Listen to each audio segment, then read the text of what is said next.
Good morning mga inday ko. Kumusta kayo? Kumusta ang morning nyo?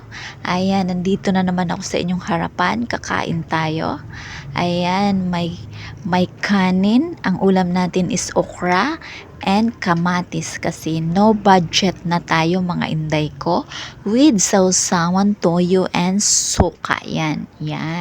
Mag-fry muna tayo. Yan, bago tayo kakain. Kainan na! Ayan, masarap po yung okra na yan.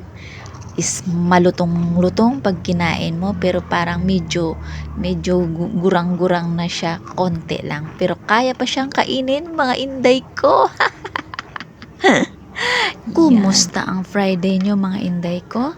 Kung kayo ay okay na din ako, mga inday ko. Para perfect man din. Ito yung inalmusal ko, kanin mga inday ko.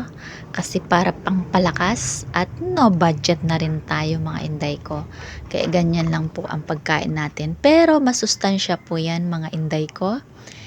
Yan. Pero konti lang yung kanin ko kasi bawal yung madaming kanin si inday.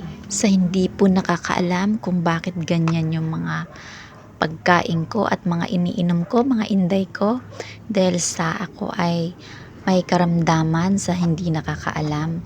Mahirap i-explain, mahirap ipaliwanag. Minsan, di mo rin maiwasan na kumain ng mga bawal dahil syempre wala kang budget. Kung ano lang yung pagkain mayroon, yun lang dapat kainin. Mahirap magkasakit mga inday ko, lalo kung mahirap ka sa mahirap. Dahil dagdag pa siya sa isipin mo, sa dami ng iniisip mo sa buhay mo. Tapos may sakit ka pa.